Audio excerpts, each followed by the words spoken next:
Cumplí 61 años ese día, y lo único que quería era una cena tranquila con mi hijo, su esposa y algunos amigos. Nada especial, solo buena comida, compañía cálida y quizás un brindis por otro año de mantenerme firme sin desmoronarme. Cambio, terminé la noche en completo silencio, mirando fijamente a través de una mesa iluminada con velas, mientras mi único hijo reclamaba públicamente algo que nunca le había correspondido. La noche empezó bastante normal. El restaurante era uno de esos lugares nuevos y de moda que Ashley eligió.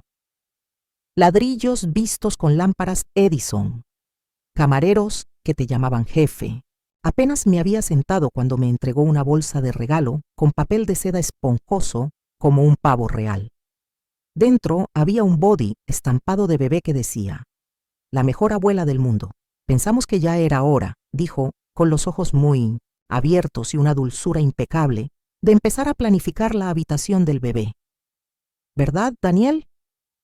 Sonrió, casi demasiado tranquilo, demasiado ensayado, y asintió. «Sí, sobre todo porque pronto tendremos más espacio». Parpadeé. ¿Más espacio? Ashley se inclinó sobre la mesa. «Estamos muy agradecidas de que hayas aceptado, Mary. De verdad, no todas las madres serían tan generosas». La mesa se quedó en silencio. Fruncí el ceño, sin saber a qué se suponía que había accedido. Antes de que pudiera preguntar, Daniel se levantó y golpeó la copa de vino con la cuchara. ¿Me prestan atención un segundo? Antes de empezar, dale a me gusta, suscríbete y dime a mí y a otros qué lección de vida deberíamos escuchar antes de que sea demasiado tarde. Compártela en los comentarios. «Gracias», dijo, alzando la voz lo justo para que los camareros se detuvieran. «Esta noche no se trata solo de celebrar el cumpleaños de mi increíble mamá. También se trata de un gran cambio para nuestra familia». Ashley sacó la grabación de su teléfono. Nos mudamos al apartamento de mamá. Daniel sonrió radiante. «Tiene sentido. Ya no necesita tanto espacio y estamos formando una familia. Es un gran regalo, de verdad. Tan generoso. Brindemos por la mujer que lo hizo posible». Las copas chocaron. No me moví. Mi tenedor colgaba en 1700 de el aire, flácido en mi mano. Me miró, sonriendo con demasiada fuerza. «¿Verdad, mamá?». La presión en la sala se apoderó de mí como una trampa que se cierra de golpe. Ashley me tenía en la cámara. Todos me miraban, esperando mi reacción. Asentí, no porque estuviera de acuerdo, sino porque entré en pánico. Se me paralizó la mente. Sentí como si me hubieran empujado a un escenario en medio de una actuación para la que nunca había hecho una audición. Forcé una sonrisa, tomé un sorbo de vino y esperé a que la sala se moviera. No pasó nada en realidad. La conversación cambió, pero me quedé allí sentado mientras la sangre se me iba de la cara. La comida se me convertía en cartón en la boca. Ashley empezó a hablar de cómo redecoraría el apartamento. Muestras de pintura, ubicación de las cunas, quitar las cortinas viejas. Se rió y dijo: «Claro que te dejaremos visitarnos. Puedes seguir teniendo tus plantas en el balcón si quieres». Daniel añadió: «Te daremos tiempo de sobra para que te mudes. Sin presiones». Ni siquiera me lo habían preguntado. Habían decidido, declarado, anunciado a mis amigos que mi casa, el lugar que compartí con mi difunto esposo durante 30 años, la casa donde lloré, dormí y reparé a mano después de una tubería rota, era ahora su primera habitación infantil. Me disculpé a mitad del postre. Daniel me miró como si estuviera siendo dramática, pero simplemente les dije que no me encontraba bien. Ashley se ofreció a pedir un servicio de transporte. Rechacé la oferta. Caminé 3 cuadras con tacones que no había usado en años, hasta que me salieron ampollas en los dedos de los pies y me ardía el pecho, pero era la única manera de que mis pensamientos dejaran de gritar. Para cuando llegué a casa, mi apartamento se sentía diferente. No era seguro, no era mío. Cerré la puerta con llave, la revisé una y otra vez. Sus voces resonaban en mi cabeza. Ashley se reía de mis cortinas. Daniel decía que no necesitaba el espacio. Las fotos de mi marido llenaban la estantería. Y de repente parecían advertencias, no recuerdos. Me senté a la mesa de la cocina, con las manos apoyadas en la superficie, y no pude moverme durante casi una hora. Cuando por fin lo hice, abrí un cajón que no había tocado en meses, las viejas carpetas de mi esposo, documentos legales, testamentos, contactos de emergencia. La última vez que las revisé fue justo después de su funeral. Encontré algo que había olvidado, un poder notarial de hacía 2 años, firmado durante una hospitalización cuando tuve neumonía. El nombre de Daniel estaba escrito. Se me revolvió el estómago. Le escribí a mi abogado a medianoche preguntándole si seguía vigente. La respuesta llegó por la mañana. Si no lo revocaba, sí. Tenemos que hablar. Fue entonces cuando lo comprendí. Daniel no estaba adivinando. No estaba preguntando. Estaba ejecutando un plan. No dormí ni un segundo esa noche. No dejaba de ver la cara de Daniel mientras chocaba sus copas y hacía el anuncio. La forma en que me miraba, no con amor ni vacilación, sino con expectación, como si fuera un cheque cobrado. Me senté en el sofá con la bata bien apretada, mirando al vacío mientras la voz de Ashley resonaba en mi cabeza. Estamos tan agradecidos de que hayas aceptado. Yo nunca acepté. Ni con palabras, ni con miradas, pero tampoco lo detuve. Dejé que la actuación continuara. Fue mi error. Y ahora ya se estaba extendiendo. Cuando revisé mi teléfono por la mañana, Ashley había publicado una panorámica muy lenta. Fotos de mi sala con música acústica suave subtitulaban el comienzo del siguiente capítulo de nuestra familia, despidiéndonos de la casa de la abuela y dándole la bienvenida a nuestro nuevo hogar. Mi sofá, mis estanterías, mi ventana con las cortinas de encaje. 37 comentarios. ¿Qué detalle de su parte pasarlo? Ah, debe estar muy orgullosa. Busqué hasta quedarme sin aliento. Daniel ya me había enviado por correo electrónico un plan de transición, una lista de las cosas que querían sacar para finales de mes, junto con fechas sugeridas para la entrega y un enlace a un tablero de Pinterest titulado Estilo neutro para la habitación del bebé. Había fotos de mi habitación desmantelada, con solo una cuna y una mecedora. Ni siquiera había respondido a la invitación para cenar. No había dicho que sí, pero ellos sí. Llamé a mi abogada antes de las 9 semanas. Su tono fue brusco en cuanto mencioné el nombre de Daniel en el antiguo poder notarial. Tienes que venir, hoy. Me vestí como si fuera a la guerra, pantalones planchados, camisa con cuello, zapatos que hacían ruido al tocar la madera. Traje todas las carpetas, todas las escrituras, todos los papeles viejos que pude encontrar.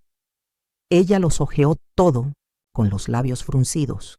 Nunca revocaste esto, Mary. Técnicamente, él tiene derecho a tomar algunas decisiones en tu nombre si se te considera médicamente incapaz. No lo soy, dije. Correcto. Pero si un médico le hubiera dicho que mostraba signos de memoria, deterioro o confusión, aunque solo fuera en un formulario, podría usarlo para impugnarte en el tribunal. Es raro, pero sucede, sobre todo en disputas de bienes familiares. Se me encogió el estómago. Me miró por encima de sus gafas. Tenemos que revocar esto ya y tienes que tener cuidado con lo que dices y firmas. Todo tiene que pasar por mí.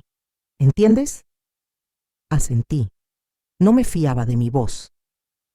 Al llegar a casa esa tarde, la llave de la puerta principal no funcionaba. Durante 2 minutos me moví, me retorcí, entré en pánico, hasta que me di cuenta de que la cerradura simplemente estaba rígida por el frío. Me sentí como una idiota, pero también me pregunté por un segundo aterrador si habrían cambiado las cerraduras. Esa noche no cociné, no limpié. Me senté a la mesa de la cocina y escribí una lista, todo lo que había pagado en la vida adulta de Daniel, su matrícula universitaria, que ayudé a pagar cuando perdió su beca. Su boda, donde pagué las flores, y la mitad, el catering, el préstamo de emergencia para sus tratamientos de FI hace 2 años que nunca se concretó. Ni siquiera lo intentaron, dijeron la palabra bebé y supieron que me derretiría. Y ahora esto. Entré en mi habitación y abrí el armario. Había álbumes de fotos viejos en el estante de arriba. Saqué uno y hojeé las páginas. Daniel con su uniforme de béisbol infantil. Ashley en la fiesta de compromiso, sonriendo con dientes perfectos. Mi esposo y yo con copas de champán en este mismo apartamento. Cerré el libro. Entonces saqué mi teléfono. Le escribí a Daniel una frase. Necesitamos hablar. Y no por anuncios ni tableros de Pinterest. No recibí respuesta durante 4 horas. Cuando por fin llegó, fue un simple emoji de pulgar hacia arriba. Ahí supe que ya no era su madre. Era su obstáculo. Una puerta cerrada, un nombre en una escritura, algo que necesitaba quitar de en medio, y no iba a volver a preguntar. 3 días después de la cena, un sobre manila se deslizó bajo la puerta de mi apartamento mientras me duchaba. Ni un golpe, ni un timbre, solo el suave roce del papel contra las baldosas. Ni siquiera lo noté hasta que salí y casi me resbalo con los pies mojados. Lo abrí allí mismo, en mi toalla, con el corazón acelerado antes de desdoblar las páginas. Era un documento titulado Contrato preliminar de transferencia de propiedad residencial. Ya había una línea para mi nombre, otra para Daniel y otra para Ashley. El único espacio en blanco era la firma, la mía. Adjunto había una nota de presentación escrita con la voz de Daniel, pero claramente mecanografiada por otra persona. Sin prisas. Solo necesito que esto esté firmado antes del viernes para proceder con las aprobaciones del banco. Gracias de nuevo, mamá. Aprobaciones del banco. Eso significaba que no solo estaban planeando, ya estaban usando mi casa como palanca. Me senté en el borde de la bañera, con el papel goteando de mi mano. Le escribí de nuevo a mi abogada y me llamó en minutos. Le envié una foto del documento. Su voz se volvió tranquila pero firme. Sigue adelante bajo la premisa de que esto ya es suyo. Si firmas eso, se acabó. Ni siquiera lo dejes en el mostrador sin supervisión. Destrúyelo. Dije que lo envió por correo. Ella dijo, entonces eso significa que está creando un registro documental que hace que parezca que participas voluntariamente. No respondas. No escribas. Esa noche, volví a abrir el archivador, decidida a comprender cada papelito relacionado con mi nombre. Fue entonces cuando lo encontré. Un paquete de directivas sanitarias de hacía 2 años durante mi hospitalización por la infección pulmonar. Había firmado algunos formularios bajo presión, en su mayoría textos estándar, pero dentro del paquete había una autorización limitada, designación, nombrando a Daniel como mi apoderado para decisiones financieras durante la incapacidad. Ahora lo recordaba. Me lo había dado mientras estaba conectado a una vía intravenosa, diciendo, solo firma esto para que pueda ayudarte con el seguro. Ni siquiera los leí. Solo garabateé mi nombre para que me dejara tranquilo. Mi abogado lo confirmó más tarde esa noche. Si encontraran un solo médico dispuesto a alegar que soy olvidadiza o estoy confundida, podrían intentar impugnar mi capacidad para administrar mis bienes. No sería fácil, pero bastaría para congelarme en los tribunales. Y si hubiera aceptado algo accidentalmente por correo electrónico o mensaje de texto sin darme cuenta de las implicaciones, podrían presentarlo como consentimiento. Me quedé completamente quieto. Repasé la cena de cumpleaños, la forma en que Ashley sonreía mientras me grababa, la forma en que Daniel no dejaba de usar el pasado. Mamá estuvo de acuerdo, nos dejaba. Dijo que podíamos. No fue descuidado, fue practicado, ensayado. Estaba narrando una versión de la verdad que habían estado construyendo a mis espaldas. Y yo los había dejado. Pasé la mañana siguiente congelando mi crédito. asegurando mis cuentas bancarias y revocando todo poder que Daniel hubiera tenido. Lo borré de mis contactos de emergencia. Cambié la contraseña de mis aplicaciones financieras. Empecé a guardar todas mis interacciones por escrito y a hacer capturas de pantalla. Ya no respondía a sus mensajes, pero los salvé a todos. Esa noche, llamé al administrador del edificio y le pregunté quién había accedido a la puerta de seguridad la noche anterior. Dudó un momento y luego dijo: Daniel usó tu llave de repuesto. Dijo que estaba comprobando tu estado. No se lo había pedido, no me había hecho daño, ni siquiera sabía que aún tenía una de repuesto. Pregunté si se podía cambiar la cerradura. Dijo que sí, pero que sería necesario presentar una solicitud formal, así que presenté una. Esa noche, guardé todos mis documentos importantes en una caja de seguridad metálica y la puse debajo de la cama. Dejé de beber vino con la cena. Dejé de tomar pastillas para dormir. Necesitaba tener la mente ágil. Empecé a escribir en un diario cada interacción con Daniel y Ashley por si alguna vez necesitaba demostrar mi claridad mental. Una noche, incluso hice una lista de la compra falsa y la añadí al diario para marcar mi letra. No era paranoica. Me estaban buscando. No solo esperaban que les entregara mi casa. Estaban construyendo un caso para quitármela sin preguntar. 2 días después sonó el timbre, y cuando miré por la mirilla, Ashley estaba allí, sonriendo como si nada hubiera pasado, con una bolsa de regalo blanca y una taza de café helado con mi nombre mal escrito con rotulador. Abrí la puerta a medias, pero no lo suficiente para invitarla a pasar. Solo quería pasarme, dijo con voz empalagosa. Quería ver cómo estabas y te traje tu helado extra de crema de avellanas favorito. Intentó darme la bebida, pero no me moví. No me escribiste. Antes, se rió levemente restándole importancia. Pensé que sería un placer pasar. Has estado callado. La dejé allí parada, esperando que su silencio la hiciera marcharse, pero en lugar de eso, me empujó la bolsa de regalo. Son vitaminas, dijo con los ojos abiertos como una niña a punto de compartir un secreto. Prenatales. Tenemos esperanza. Pero ya lo sabías. Parpadeé. ¿Estás embarazada? Se llevó una mano al vientre con gesto dramático, como si ya se le notara un par de semanas. No íbamos a decir nada, pero después de cenar bajó la mirada, fingiendo emocionarse. Significó mucho para nosotros que nos dieras tu lugar. Creemos que es una señal. No estaba embarazada. Lo supe en el momento en que lo dijo. Su mirada era demasiado alerta, demasiado ansiosa.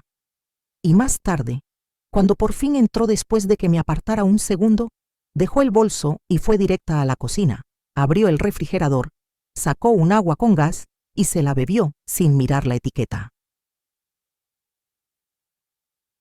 Nadie le preocupaba la cafeína ni las bebidas carbonatadas. Eso era casualidad, si estaban recién embarazadas y ansiosas, pero no dije nada. Solo observé. Empezó a caminar por el apartamento como si ya le perteneciera, hablando de dónde iría la cuna, de cómo pintaría las paredes, de cómo podría tirar abajo el armario estrecho del pasillo para abrir el espacio. Me quedé paralizada en un rincón de la sala, escuchándola rediseñar mi casa como si la estuviera revendiendo. Esta estantería, dijo, pasando los dedos por encima. Podemos donarla, ¿no? Está un poco anticuada. Mi esposo la construyó con sus propias manos hace 31 años. No respondí. Siguió abriendo cajones, echando un vistazo al lavadero, comentando qué muebles valía la pena conservar. La seguí en silencio al pasillo. Deberíamos convertir esta habitación en una habitación infantil cuanto antes, dijo, señalando mi cuarto de costura. Ya sabes, antes de que te canses de subir escaleras. Los bebés necesitan un ambiente tranquilo, no desorden. Fue entonces cuando algo dentro de mí finalmente explotó. Pero seguí sin gritar. Solo pregunté, Ashley, ¿cuándo te confirmó el médico el embarazo? Parpadeó rápido, cedió cuenta y luego se rió torpemente. Es pronto. Demasiado pronto para pruebas, ya lo sé. Así que sin ecografía ni análisis de sangre. O sea, nos vamos el lunes, balbuceó. En fin, serás la primera en saberlo. Obviamente, obviamente. La palabra resonó en mis oídos como un insulto.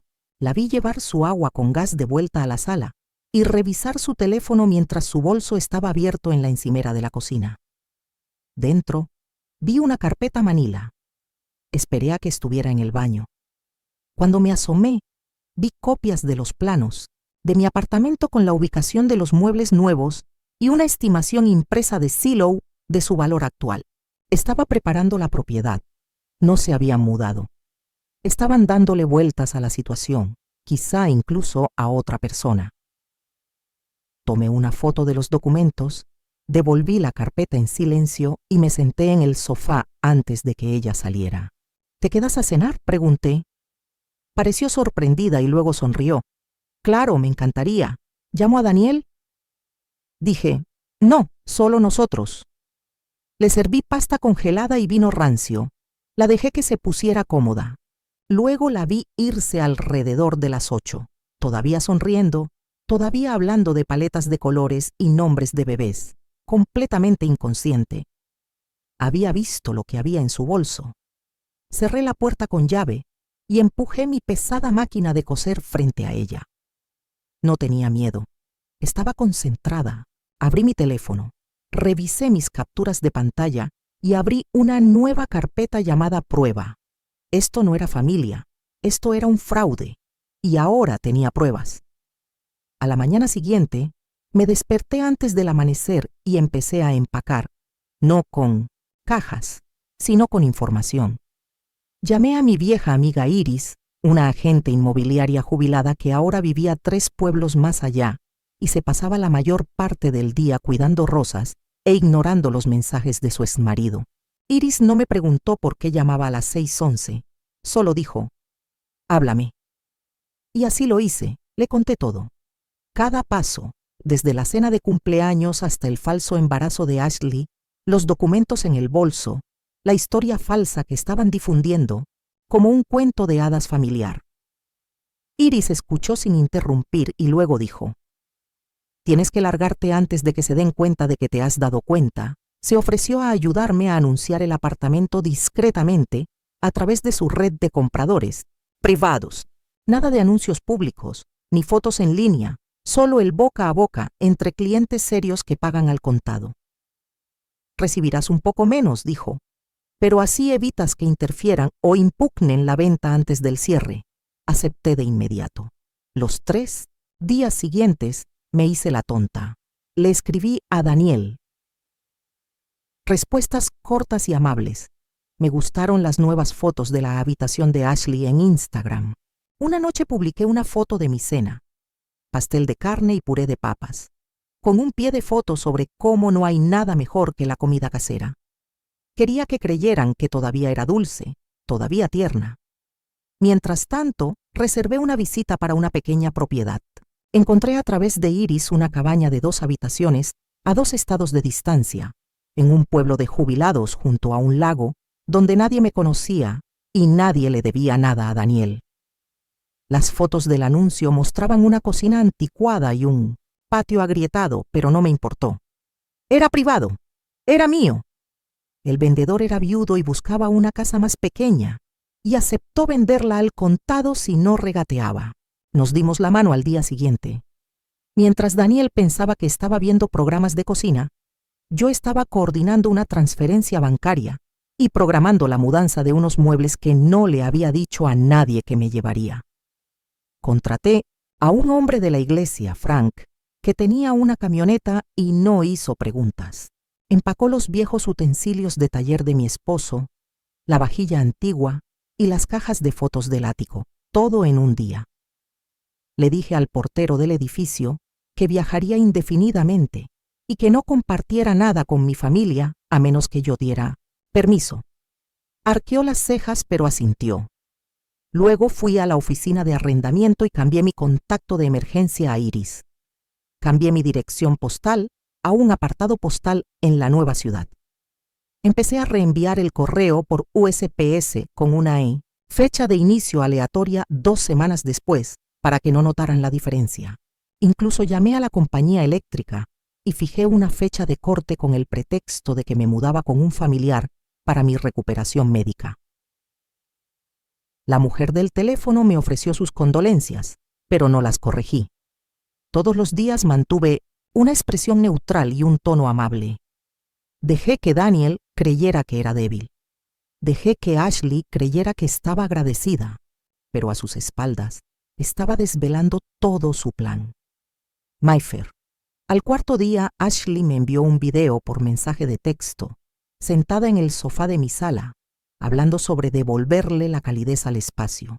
El pie de foto decía: pronto será nuestro, pero el legado de la abuela para siempre. Tenía 2000 visualizaciones. No lloré. Tomé una captura de pantalla. La archivé como prueba. Esa noche dejé una sola pista. Dejé una maleta vacía en el pasillo donde Ashley la vería la próxima vez que entrara sin preguntar. Pensaría que estaba empacando para un viaje corto. Se lo diría a Daniel. Pensarían que aún tenían tiempo. No lo tenían. Me iría antes de que terminara la semana.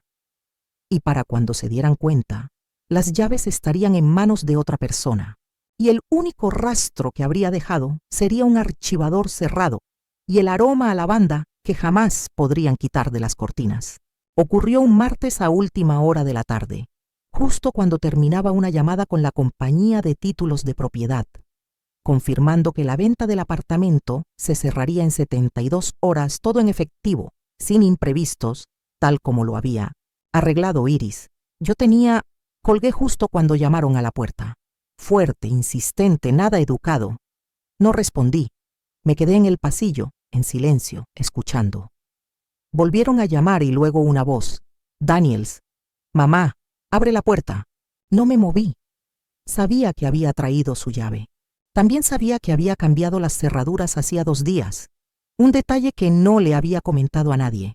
Oí la llave intentar abrir, fallar, vibrar. Una pausa, luego un golpe más fuerte. Mamá, necesito hablar contigo. Esperé. Finalmente se detuvo, probando la cerradura, y empezó a hablar a través de la puerta. Mira, no me contestas los mensajes y Ashley está furiosa. Necesitamos saber qué pasa. No respondí. Me apoyé en la pared, con los brazos cruzados. Nos enteramos de lo de la gente, dijo, cambiando de tono. Iris llamó a alguien que conocemos. ¿Vendes la casa? ¿En serio? Silencio. Estás saboteando a tu propia familia, ¿entiendes? Más silencio. Luego, su voz se volvió más baja, más quebrada, como si pensara que yo estaba ahí mismo. Si no abres esta puerta y hablas como un adulto, te juro por Dios que haré lo que tenga que hacer legalmente.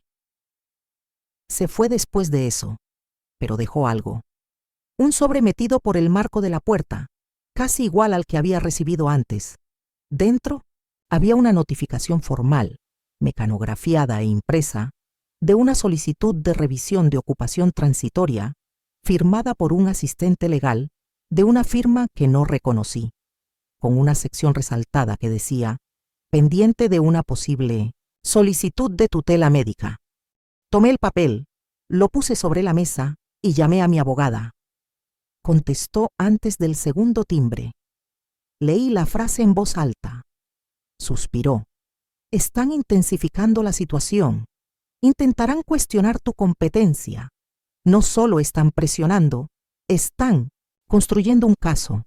Esa noche me senté a la mesa de la cocina con la caja fuerte abierta, organizando mis documentos, copiando archivos, grabándome leyendo un resumen de mis decisiones financieras hasta la fecha con las marcas de tiempo, y enviándolo por correo electrónico a una carpeta segura a la que mi abogada tenía acceso. Adjunté una lista de cada transacción, cada captura de pantalla, cada texto. Expliqué claramente por qué había hecho cada cosa, sin tartamudear con fechas, horas ni referencias.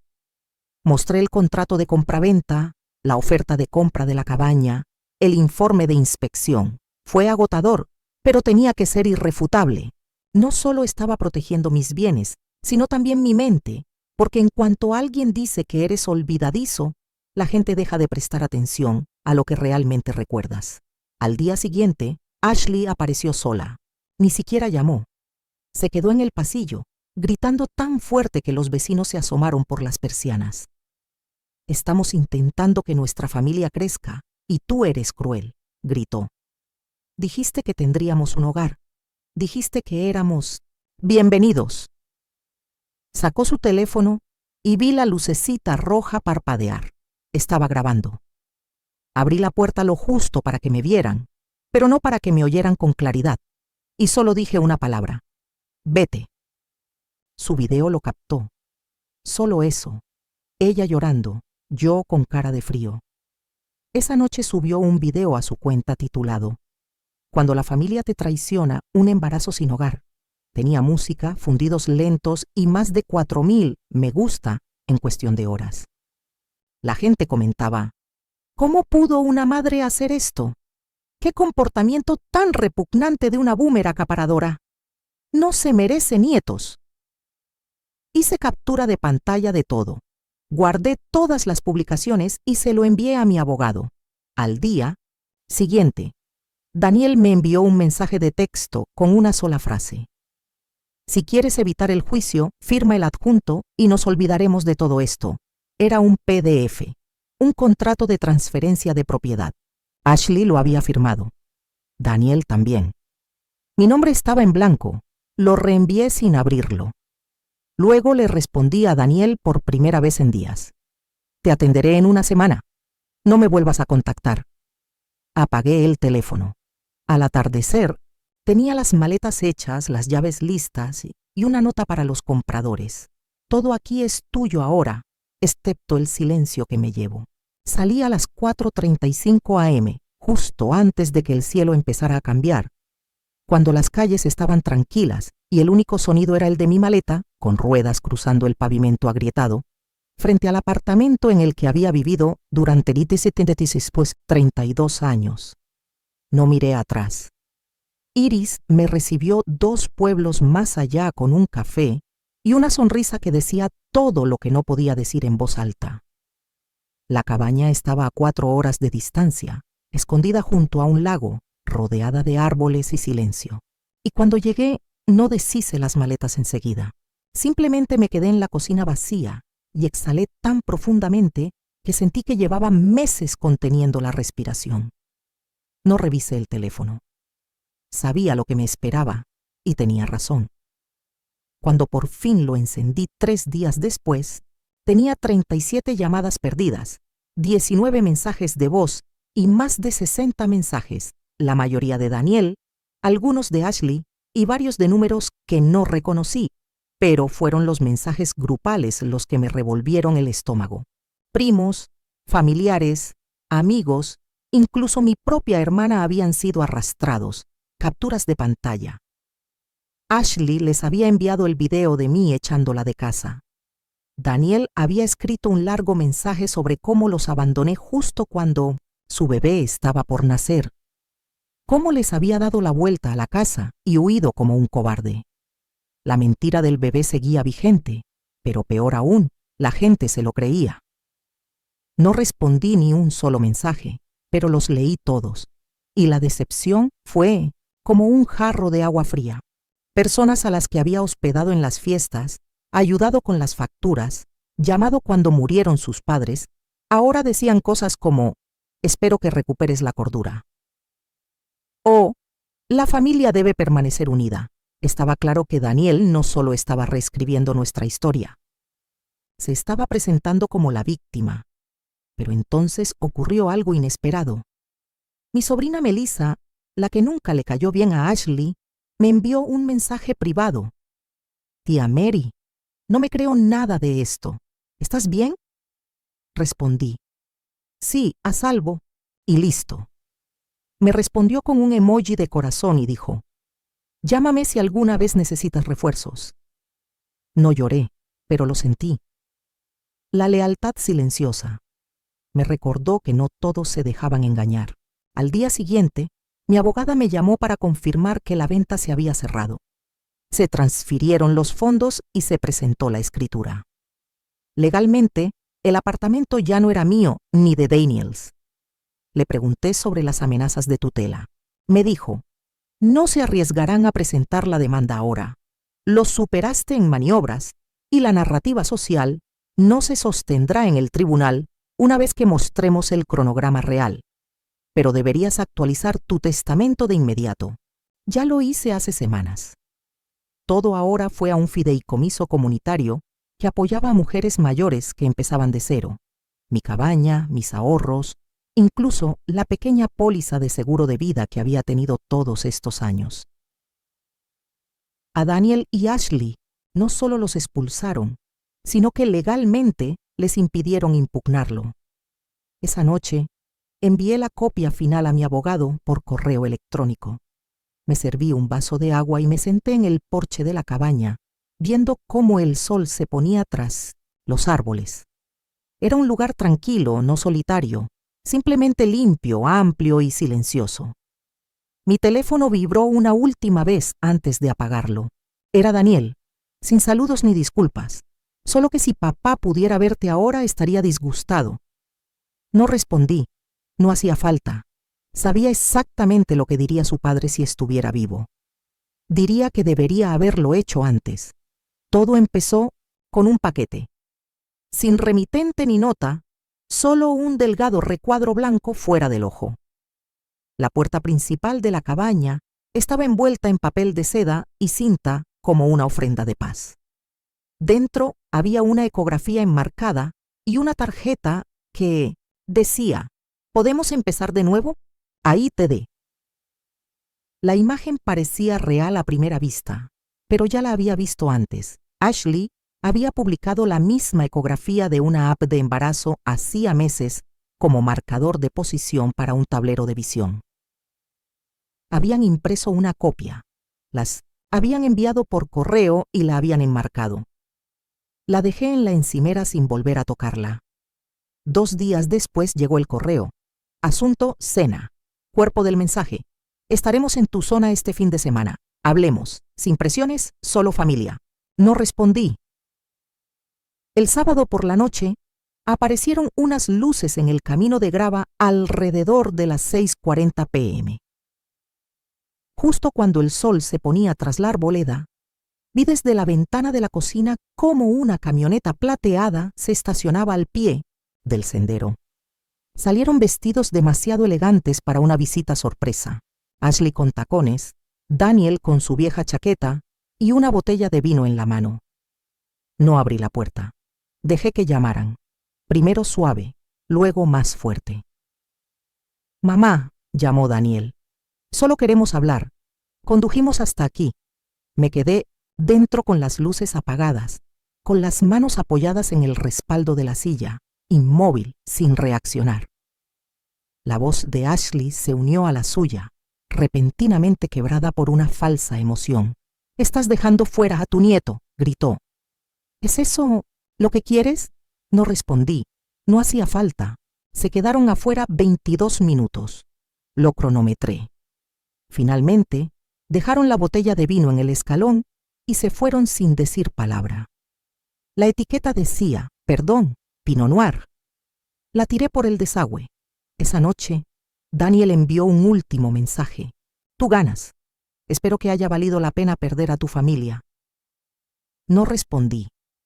Simplemente hice una captura de pantalla, la agregué a la carpeta y borré su contacto para siempre. A la mañana siguiente, tomé un café con mi nueva vecina, Claire, quien se había mudado a la zona después de divorciarse de su esposo de 40 años y montar un pequeño negocio de jabón en su garaje. Se rió cuando le conté lo de la ecografía falsa. «La gente se atreve cuando hay dinero de por medio», dijo. «Pero no les diste lo que querían. Eso te convierte en un peligro para ellos ahora». Asentí. Peligroso me pareció nuevo.